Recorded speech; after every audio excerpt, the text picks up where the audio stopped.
Hey everybody, Marcos Villegas here in Los Angeles, being joined with Bernard Hopkins, where this weekend we will see Jorge Linares face off against Luke Campbell as he defends his lightweight world titles on HBO. Jorge Linares is a guy who is extremely technical, and I think every time I see him, I'm kind of like left in awe when he turns it on because he's so technically sound. What do you make of Linares overall at the skills that you see when he does fight, Bernard, and what do you like most about what he shows in there? Well, what I like most about him, technique, the skills, and the ring generalship. I mean, these things get lost sometimes in boxing. I mean, the real pioneers of the sport, they understand. And our job, I think, at least I'm thinking this way, is that we got to let people understand not just words, what those meanings, what the words mean, the meanings of the words, ring generalship, how he handles that particular style and that ring under these circumstances. So I see a lot of growth, but I also see getting better. And I think that when people see Saturday night on HBO, that everything that they might see here that I'm saying, be like, I'm watching the jab, I'm watching the ring generalship, I'm watching the aggressiveness, I'm watching also the offense. And I think when you see him fight, at least the last fight, in this fight, you know, win, lose, or draw, you're going to see a complete package of a fighter. See, when you at that level, you go up, you go up, you go up, and you got to know when the time is so you won't go down. So what goes up comes down, but right now, it looks like he's going to be up for a long time as far as on that level. On that level. Win, lose, or draw, that got to happen one way or the other, and then we'll talk about it afterwards. But right now, I see a guy that's getting better, that's learning, that's getting people attention, the media, of course, the fan base. I'm looking for an exciting fight come Saturday on HBO. I know when I say their fans are wanting to see a fight between Linares and Mikey Garcia, hopefully in the near future. How do you see that fight? It's a great fight. It's a tough fight, too. That fight there reminds me of before the outcome, the judges on the side, you know what I'm going to say, I gave it up.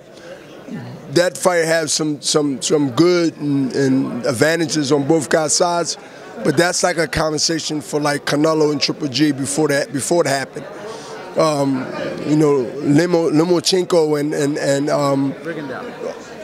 That's a great fight. We putting this down and we're gonna spar for like 5 seconds because we're gonna act like either one of those guys. I'm Rigondeaux. You're Rigondeaux? So I'm naturally a lefty, so that's perfect. So I'm good right here. And I'm 80% good with lefties.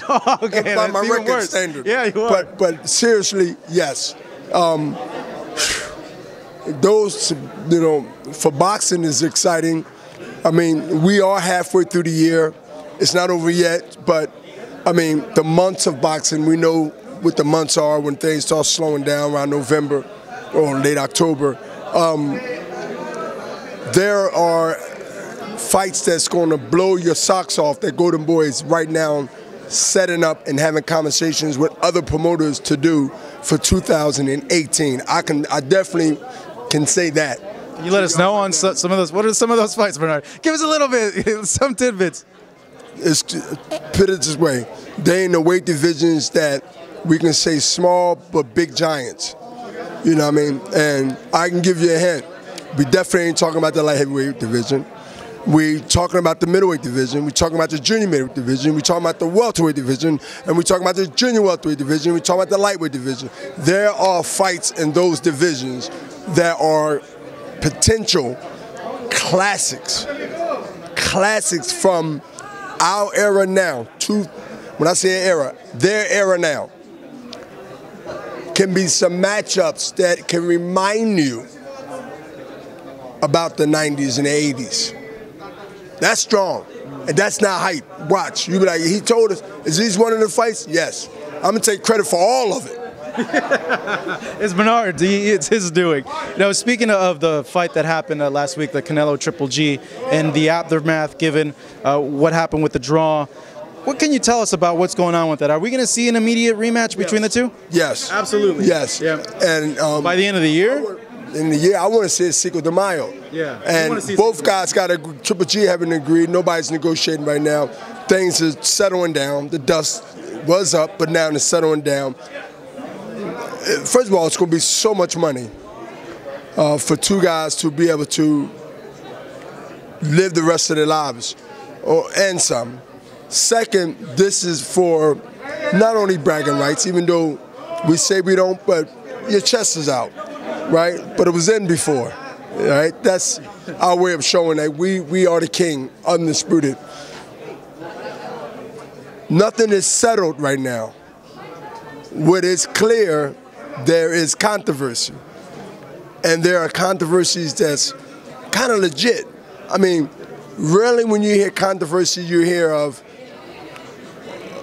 90%, 100% not legit. How did this happen? We're not the judges. We know that's most on everybody's lips. But what we are is promoters, and we gave the fans what they asked for. We gave TV what they wanted, with no negotiations by representing the fighters that was Golden Boy. Fair exchange is never a robbery, because it's an exchange that was fair, and you accept. They had an opportunity, we had an opportunity to say we didn't want that ref, that judge. That don't mean that the commission is going to abide by your request, but you made it clear in a conversation which is on paper to cover everybody's back. I say to cover everybody's back. So,